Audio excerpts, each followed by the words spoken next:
आगे बढ़ते हैं। ये भारतीय नागरिक सुरक्षा संहिता की धारा 2 में परिभाषाएं जो दी गई हैं वो आते हैं। धारा 2(1) का दा पुलिस थाने का भारसाधक अधिकारी।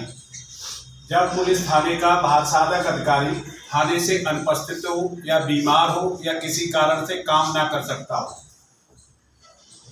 बीमारी या अन्य कारण से अपने कर्तव्यों का पालन करने में असमर्थ हो, तब थाने में उपस्थित ऐसे पुलिस अधिकारी जो पंक्ति में उनसे ठीक नीचे हों और कांस्टेबल की पंक्ति से ऊपर हो, वो थाने के भारसाधक अधिकारी कहलाएंगे। जब राज्य सरकार ऐसा निर्देश दे तब इस प्रकार उपस्थित कोई अन्य पुलिस अधिकारी भी थाने का भारसाधक अधिकारी हो सकेगा।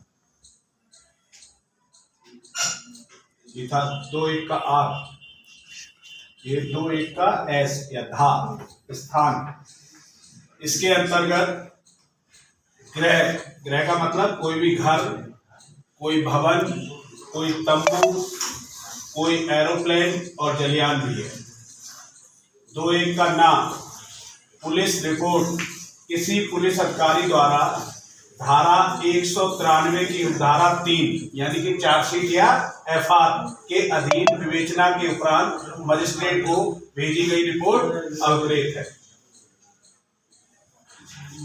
अब आता है धारा 2(1) का पा पुलिस थाना। तो कोई भी चौकी या स्थान अभिप्रेत है जिसे राज्य सरकार द्वारा साधारणतया या विशेषतया पुलिस थाना घोषित किया गया हो और इसके अंतर्गत राज्य सरकार द्वारा इस निमित्त निर्दिष्ट कोई स्थानीय क्षेत्र भी है। इसका मतलब है कि थाना तो थाना है ही जिसे आप जान रहे हैं, लेकिन जो चौकी है वो भी थाना माना जाएगा। आगे आते हैं 2(1) का फा लोक अभियोजक। तो धारा 18 में बताया गया है जो सरकार के मुकदमे, सरकारी वकील जिन्हें कहते हैं, पब्लिक प्रोसिक्यूटर कहते हैं, धारा 18 के अधीन नियुक्त व्यक्ति अभिप्रेत है और इसके अंतर्गत लोक अभियोजक पब्लिक प्रोसिक्यूटर के निर्देश के अधीन कार्य करने वाला व्यक्ति भी है। 2(1) का बा उपखंड। उपखंड का मतलब सब डिवीजन। सब डिवीजन होता है ना, किसी बहुत बड़ा जिला होता है तो उसमें एसडीएम नियुक्त होते हैं सब डिवीजन में, तो किसी जिले का कोई उपखंड अभिप्रेत है।